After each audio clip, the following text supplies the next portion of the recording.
Welcome back to the Graham Stephan Show. My name is Graham, and welcome to my show. And you might notice today, number one, we got coffee creamer in the coffee, which is an improvement from last week. And also, I got a new button-down shirt. It's a really nice shirt. I'm proud to wear it today, and this shirt costs $0 because it was free. It was a gift from someone else who got the shirt. It was too small for them, but it fits me perfectly. So now I'm wearing it today. But anyway, we have quite the unique call today because we're taking a call from an exotic dancer who was able to save $100,000 a year. I mean, obviously exotic dancing. And she was using that money towards investing in real estate and wants to know how to continue to invest this money to further propel her career and just some other investing related advice that comes along with that. So anyway, let's get her on the call and see what's going on. So Harley, welcome to the Graham Stephan Show. What's going on?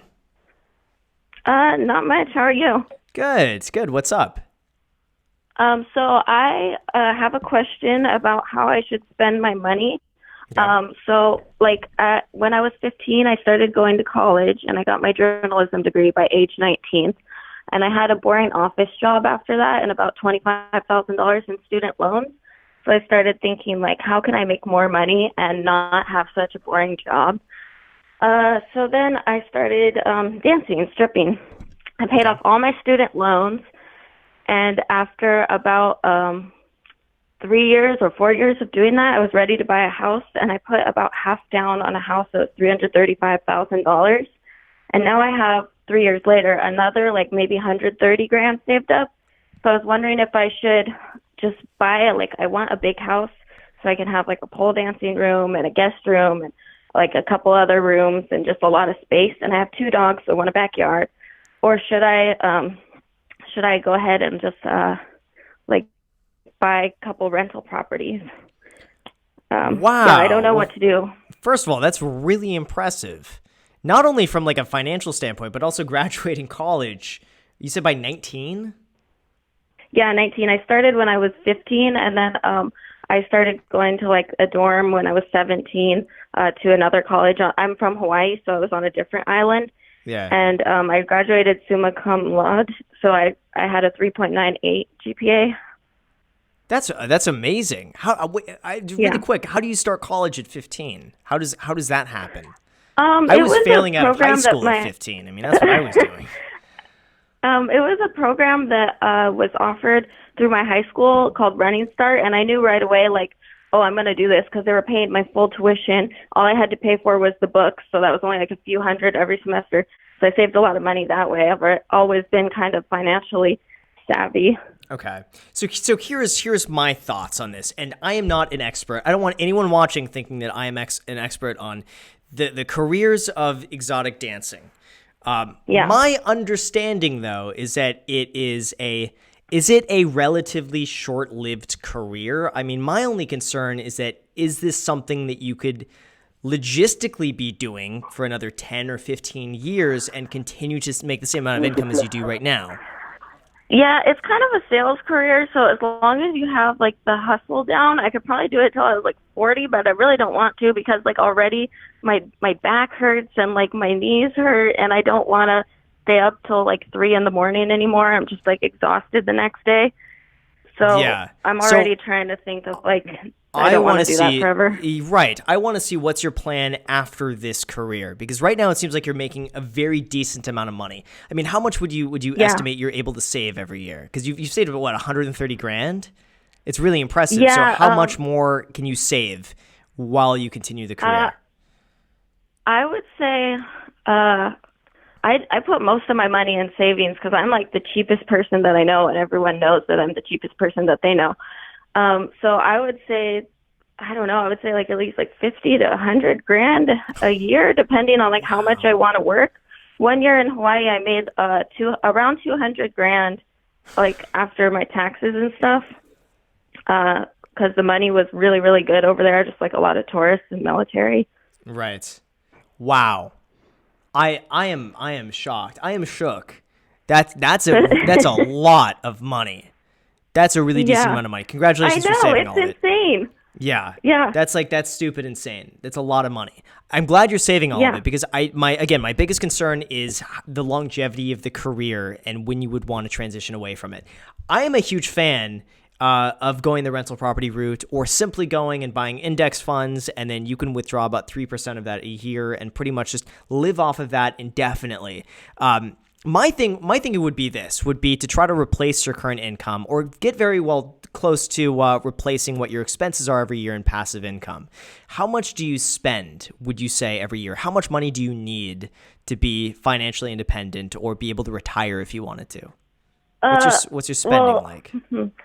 Well, my mortgage is $1,100 a month at this point, so that's not very much. And I don't go out to eat that much. I would say like if I really cut it down, my living expenses is maybe like $2,000 a month or maybe even a little bit less than that. But I like to travel and stuff too, so I want to have extra money to be able to travel. That's fair enough. You can do traveling from credit card points for free.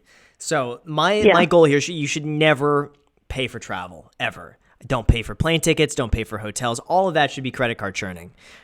So we can diss the travel. So let's say you need on average, let's just say $27.50 a month is how much in passive income you would need to be able to replace your current lifestyle right now without having to work. So what we do is we multiply that by 12. $27.50 times 12, $33,000. We're going to multiply that by 33. So you're going to need, I would say, about $1,250,000 invested to be able to replace an income of about $2,750, $2,800 a month. That's your goal. And that could be, you could do that through real estate. You could do that through index funds. Actually, if you did it through real estate, you'd probably need a lot less. So my goal with this would be, I would continue buying rental property because you bought a house already, correct? Yeah, and I think I could easily rent this one out for way more than what I pay in my mortgage every month. I could probably rent it out for like $1,600, $1,700 or $1,800, somewhere in that range.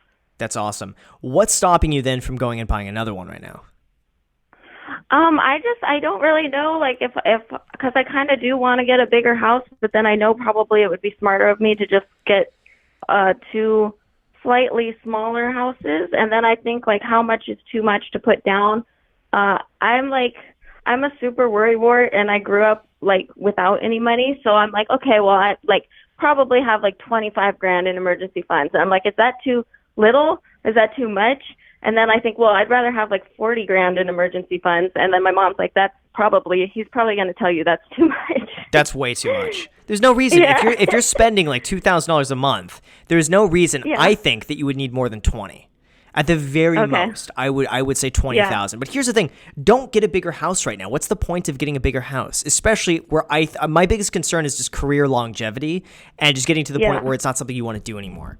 So I would not. Now I think is not the time to get a bigger house. I think the time to get a bigger house is when you step away from that career and decide you have so much money left over that you can already sustain your lifestyle and you have the extra money left over to be able to afford a bigger house without having to continue that.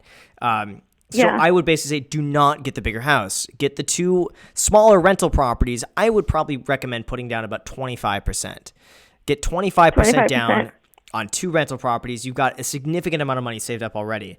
And that would be probably the next thing to do. And just make sure those properties cash flow. Make sure you can make, a few $100s a month off each of them and that you're okay kind of managing those on the side. That's what I would stay put. I would keep all of your expenses the exact same as you are right now and just continue banking and saving and investing everything else you're making right now. Yeah. Okay. Because again, it's just career longevity. And if your back is hurting, things are hurting, you don't want to continue this for another 15 years, Yeah. And not only that, it's like the same thing. Like it used to be kind of like exciting and like learning how to sell, like the sales position, but now I basically have like a script down that I say to every single person, and it's kind of just like mindless, just like 5 hours of mindless, the same thing over and over again. Yeah, but I think honestly, almost every career, regardless of what you're doing, will feel like that after a little while. I remember reading somewhere, I think it was like 7 to 10 years is the point where most people kind of get bored in their career and need to do something else.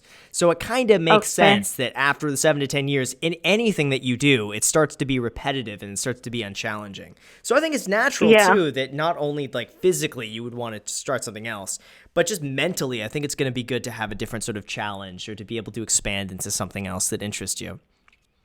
Yeah. And maybe, just maybe, if you continue doing this for just a few years long, and you continue just saving money, you can transition this career into, let's say, real estate investing or doing something else that you're passionate about.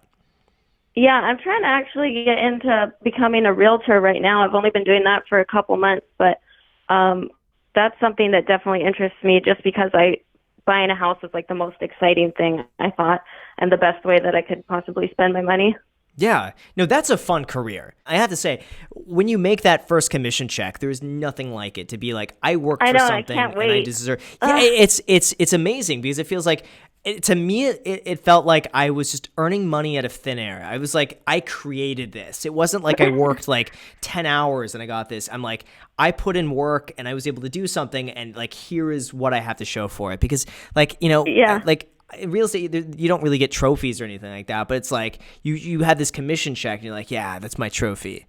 There's nothing else like it. I would highly recommend that, especially anything. It sounds like you're pretty good with people. You're good with sales.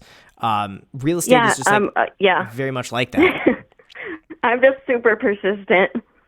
Yeah, I mean, and that's real. And real estate is really is getting a lot of no's and being able to just push past that. And it takes like 30 no's, and you get one yes, and you get one person that wants to work with you. So absolutely pursue real estate. My only recommendation, if you're going to be doing that, is to work leases in the very beginning, because those lease clients will, chances are, eventually go on to buy something through you.